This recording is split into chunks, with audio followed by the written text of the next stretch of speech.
Of you dear students. पिछले video में हमने आपको इंटरफ्रेंस यानी व्यतिकरण पढ़ा दिया है, फुल चैप्टर। उम्मीद है आप लोग तैयार कर लिए होंगे।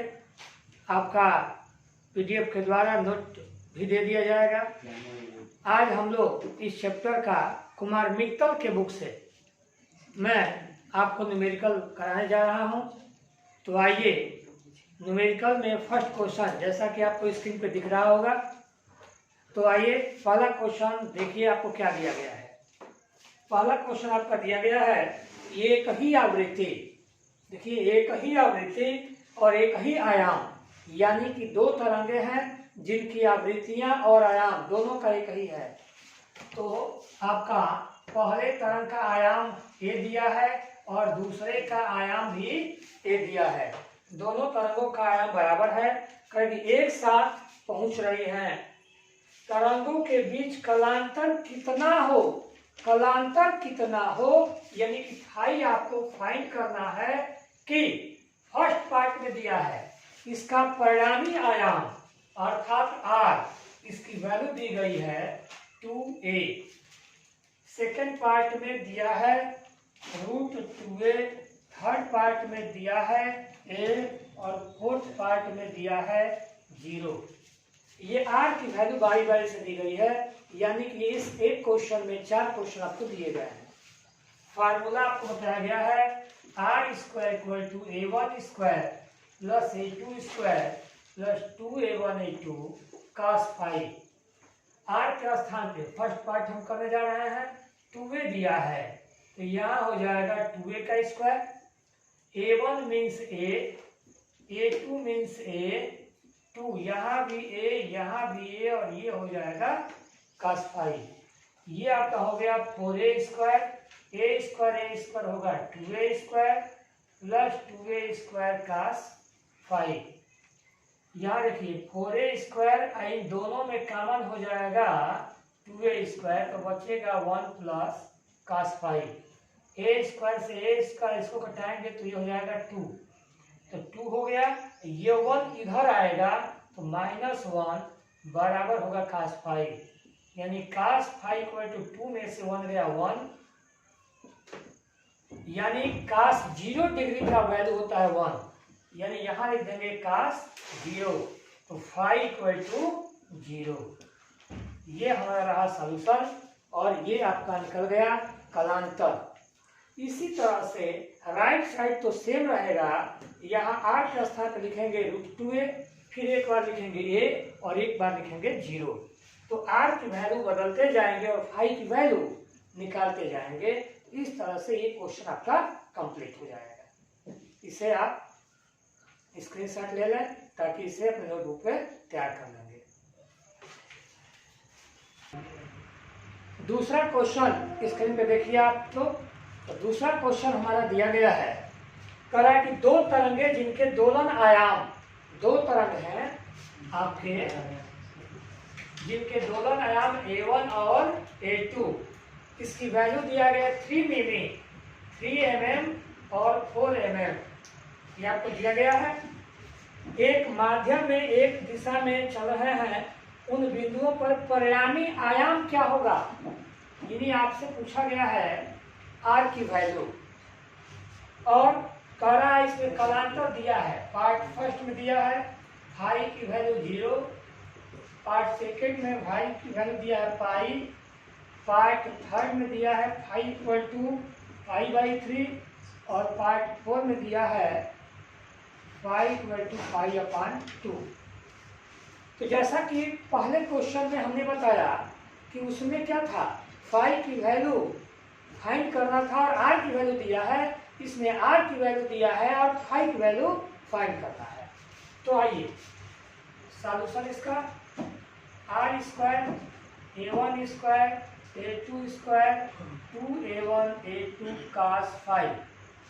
तो यहाँ से चूंकि r फाइंड करना है, a1 के स्थान पे 3, a2 के स्थान पे 4, 2 3 × 4 × cos phi। तो फर्स्ट पार्ट में फाई की वैल्यू है 0 डिग्री, तो यहाँ लिख देंगे 0। ये हो जाएगा 9 16, मल्टीप्लाई करें तो क्या है 6 × 4 = 24 और cos 0 की वैल्यू होती है 1। यहाँ इसको हम जोड़ देंगे, ये हो जाएगा 49। इसको लिख सकते हैं 7 का स्क्वायर। यहाँ से स्क्वायर हटाएंगे, r = 7 mm। क्योंकि mm में दिया है तो हमारा आंसर भी mm में हो जाएगा। इसी तरीका से आपने देखा कि A1 दिया था, A2 दिया था, 5 दिया है और हमें r फाइंड करना है। हमने A1, A2 और 5 की वैल्यू हमने पुट कर दिया और इसको सिंप्लीफाई किया है। ठीक इसी प्रकार दूसरे पार्ट में जहाँ 5 की वैल्यू हमने 0 पुट किया है, वहाँ 5 के स्थान पे 5 पुट करेंगे, फिर 5 के स्थान पे π/3 पुट करेंगे, फिर 5 के स्थान पे π/2 पुट करेंगे। बारी बारी से पुट करेंगे। A1, A2 का मान वही रहेगा और r की वैल्यू बारी बारी से निकलता जाएगा। तो इस तरह से ये आपका क्वेश्चन कंप्लीट। इसका स्क्रीनशॉट आप ले लें। आइए क्वेश्चन नंबर हम लोग 3 देखते हैं। क्वेश्चन देखिए पहले आप स्क्रीन पे। ये क्वेश्चन नंबर 3 हमारा दिया गया है कि किसी माध्यम में एक बिंदु पर समान आयाम। क्वेश्चन नंबर हमारा 3 है समान आयाम। समान आयाम का मतलब कि A1 भी कैपिटल A दिया है और A2 भी कह रहा है कि समान आयाम कैपिटल A। A1 A2 की वैल्यू कैपिटल A हो गया। कह रहा है कि दो ध्वनि तरंगे 270 अंश के कला पर, अर्थात फाई की वैल्यू दिया है 270 यहाँ पे, और कह रहा है यहाँ पे कि परिणामी आयाम क्या होगा, अर्थात r की वैल्यू हमको फाइंड करना है। तो यहाँ फार्मूला फिर वही लगाइए, A1 square A2 square 2A1 A2 cos 5। यहाँ हो जाएगा capital A square 2AA cos 270। cos 270 का मान निकाल लीजिए इधर। 270 इसको लिख सकते हैं 180 + 90, या जनरली आप ऐसे निकाल सकते हैं। देखिए यहाँ पे 90 होता है, यहाँ पे 270 होता है।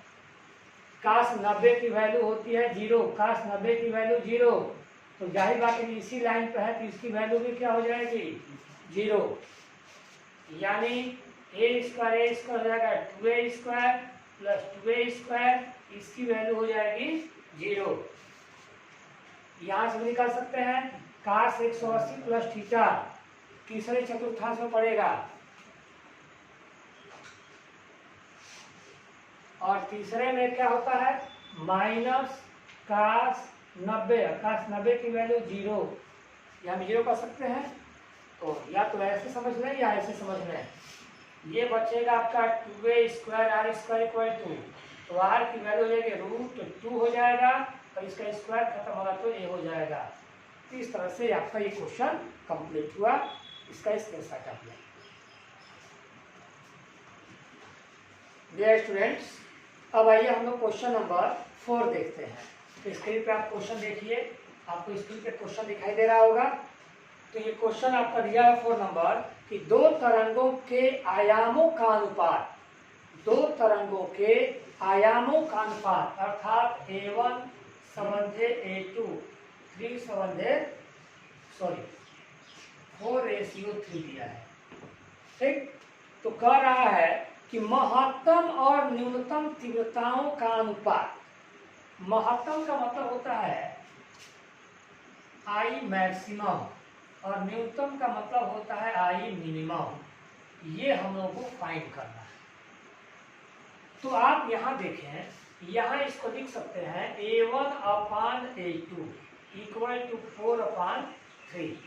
तो यहाँ से जब अनुपात लेते हैं तो A1 = हम कुछ अच्छा ले लेंगे 4K और A2 के स्थान पर लिखेंगे हम 3K। ऐसे रेशियो को हम ऐसे एक अचल अनुपात लेकर लिख सकते हैं। और हमारा फार्मूला होता है I मैक्सिमम / I मिनिमम = होता है A1 + A2 / A1 - A2 का होल स्क्वायर। फार्मूला हमने नोट कर दिया, वैल्यू रखिए 4K 3K 4K -3K whole square. यहाँ हो जाएगा 7K, यहाँ हो जाएगा K।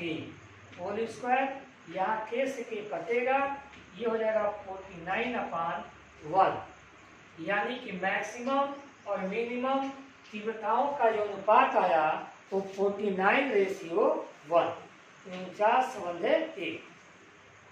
इसी तरह से आपका स्क्रीन पे आप देख लीजिएगा क्वेश्चन नंबर 5 और क्वेश्चन नंबर 5 सेम इसी तरह से आप कर सकते हैं, इसमें कोई दिक्कत नहीं है, वैसे हम बता दे रहे हैं, तब तक इसका स्क्रीनशॉट लेना। डियर स्टूडेंट्स, अब क्वेश्चन नंबर 4 के बाद क्वेश्चन नंबर 5 हम देखते हैं। तो क्वेश्चन नंबर 5 देखिए स्क्रीन पे, सेम इसी तरह से क्वेश्चन दिया है, लेकिन क्वेश्चन नंबर 4 में आयाम का अनुपात दिया था और यहाँ पर तीव्रता का अनुपात दिया है। आइए क्वेश्चन नंबर देखते हैं।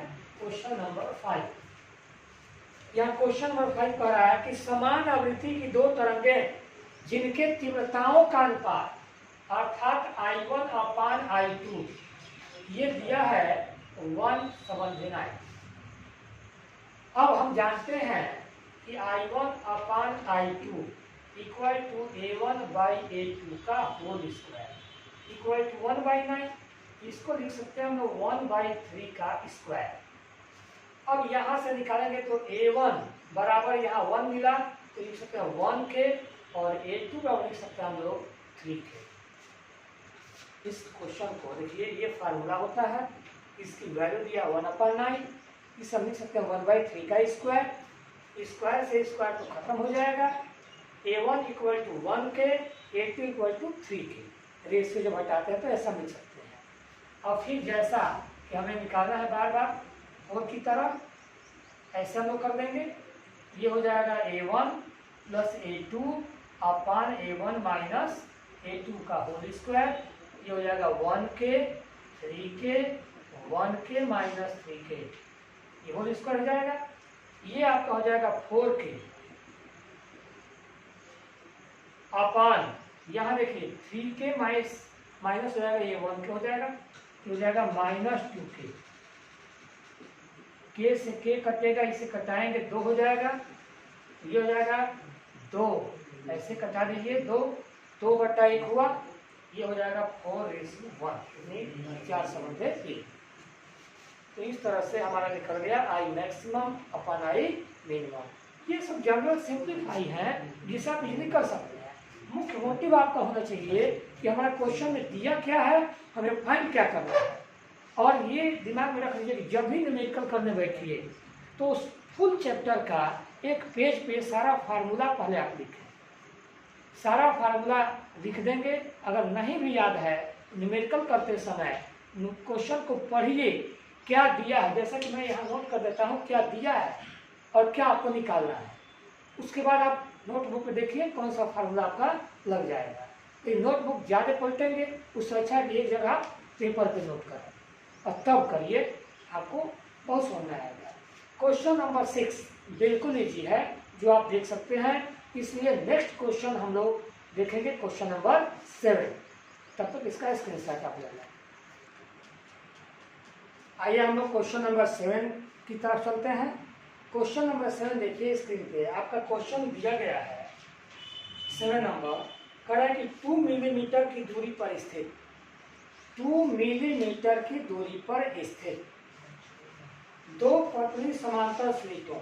एक बात ध्यान रखिए, आपको ये फार्मूला जो हम बताए हैं W equal to D λ/T, ये होता है फ्रिंज की चौड़ाई। कैपिटल D क्या होता है, द्विक रेखा छिद्र, ऐसे बताया गया था कि S1 और S2 ये पर्दा था, इसके बीच की दूरी होती है D। तो द्विक रेखा छिद्र से पर्दे की दूरी कभी भी बात आएगा तो उसे कैपिटल D कहेंगे। ये झिर्री कहा जाएगा, स्लिट कहा जाएगा कि द्विक रेखा छिद्र या स्लिट या झिर्री, ऐसे तीनों में कोई भी वर्ड आएगा तो आप ये समझेंगे स्मॉल डी। द्विक रेखा छिद्र के बीच की दूरी कहा जाएगा तो भी स्मॉल डी, स्लिटों के बीच की दूरी तो भी स्मॉल डी, झिर्री कहा जाएगा तो भी स्मॉल डी, और द्विक रेखा छिद्र या स्लिट से पर्दे की दूरी का नाम आएगा तो कैपिटल डी।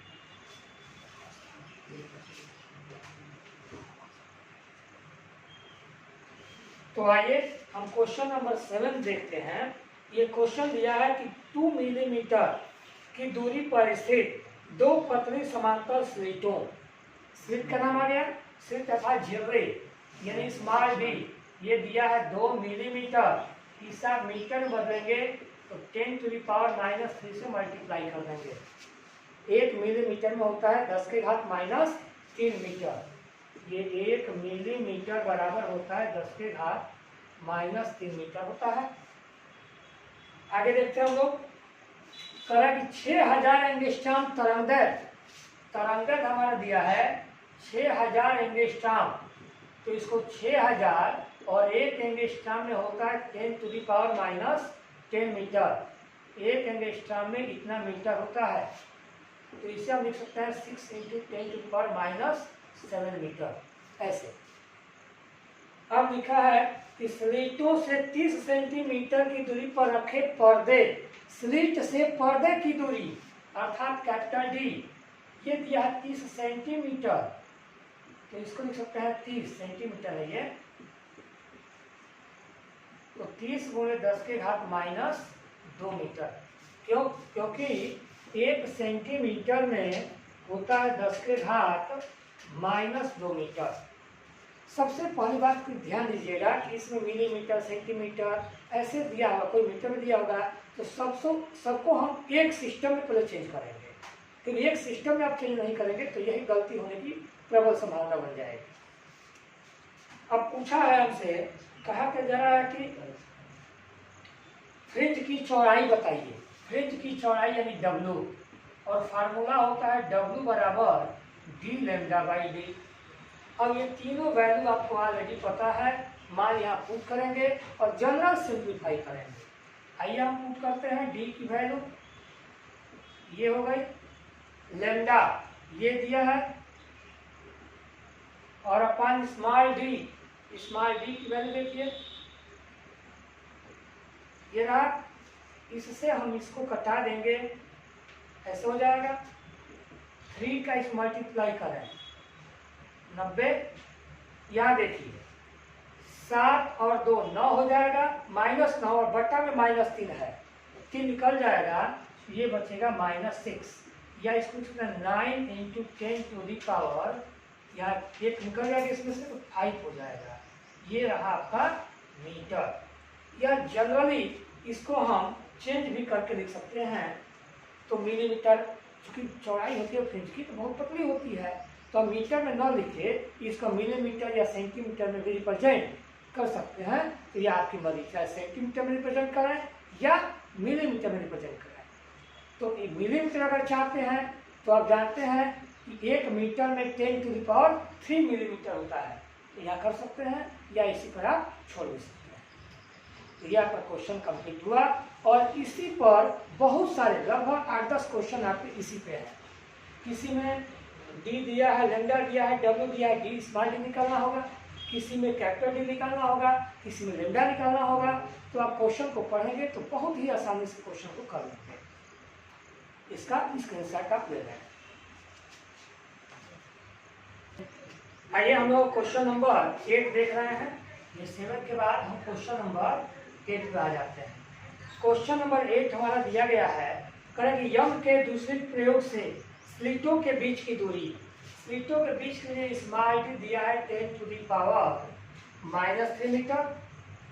स्लिट से पर्दे की दूरी, स्लिट से पर्दे की दूरी में कैपिटल डी कहते हैं, ये हमारा दिया है 3 मीटर।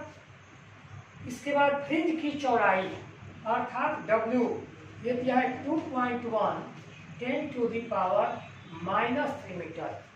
और कहा जा रहा है कि प्रकाश की तरंगदैर्घ्य फाइंड करिए, निकालिए, यानी कि लैम्डा हमें फाइंड करना है। फार्मूला होता है W बराबर d λ/d। यहाँ से इसको क्रॉस गुणा करेंगे और कैपिटल D से डिवाइड कर देंगे, तो यहाँ बचेगा हमारा लैम्डा। यहाँ आपको W की वैल्यू आपको दी गई है, स्मॉल d की वैल्यू आपको दी गई है, कैपिटल D की वैल्यू आपको दी गई है। आप वैल्यू पुट करें और स्वयं इसको फाइंड कर सकते हैं। ये कोई बहुत बड़ी प्रॉब्लम नहीं है, इतना तो आपको करना ही पड़ेगा, आप कर लीजिए। क्वेश्चन नंबर 9 आप स्क्रीन पे जो दिया गया है इसको देखिए। हमने मान यहाँ पुट किया है। क्वेश्चन नंबर 9 में दिया है कि दो स्लिटों के बीच की दूरी, ये 0.2 मिलीमीटर, इसे हमने मीटर में बदल दिया। पॉइंट यहाँ हटेगा तो इसको ऐसे लिख सकते हैं। स्लिट से पर्दे की दूरी 1 मीटर दिया है और फ्रिंज की चौड़ाई 3 मिलीमीटर था, ऐसे लिख सकते हैं। और कह रहा है कि तरंगदैर्घ्य फाइंड करिए। तो यहाँ W बराबर होता है d lambda by D, that's imply lambda बराबर WD/d। यहाँ से मान हम पुट करेंगे, ऐसे हो जाएगा। स्मॉल d की वैल्यू हमारी हो जाएगी ऐसे और अपान 1। यहाँ देखिए इसका इसमें मल्टीप्लाई करेंगे हो जाएगा 6 और ये हो जाएगा -7। लेकिन ये मीटर में रहा और प्रायः हम तरंगदैर्घ्य को एंगस्ट्रॉम में रिप्रेजेंट करते हैं। आंसर तो आपका ये भी सही है, परंतु कपड़ा पहनते हैं और अच्छा लगने के लिए आयरन करते हैं, इसको भी थोड़ा सा सुटेबल भाषा में लिख दिया जाए। तो आइए इसको अगर हम यहाँ इससे मल्टीप्लाई कर दें +3 और -3, कोई मान में अंतर नहीं आएगा और यहाँ 10⁻⁻7 मीटर हो गया। अब ये देखिए ये चीज़ -3 और -7 -10 होगा और 10⁻⁻10 1 एंगस्ट्रॉम बराबर होता है 10⁻⁻10 मीटर। और ये 3 है अर्थात इस पर हम 3 जीरो बढ़ा देंगे और इसके जवाब लिख देंगे एंगस्ट्रॉम। तो इस तरह से फर्स्ट पार्ट इसका कंप्लीट हुआ। इसी में एक सेकेंड पार्ट भी आपसे पूछा जा रहा है और ये कहा जा रहा है कि केंद्रीय दीप्त फ्रिंज से, केंद्र में दीप्त तो ऑलरेडी बनता है, नहीं भी कहा जाए तो हम केंद्र में दीप्त मानेंगे ही मानेंगे। तृतीय अदीप्त की दूरी, तो आप जानते हैं अदीप्त के लिए कंडीशन होता है xm बराबर m-1/2 d lambda by D. और d लैम्डा बाई डी के स्थान पर हम लिख सकते हैं w, क्योंकि w की वैल्यू में ऑलरेडी दी गई है। तो यहाँ लिख सकते हैं m-1/2 w।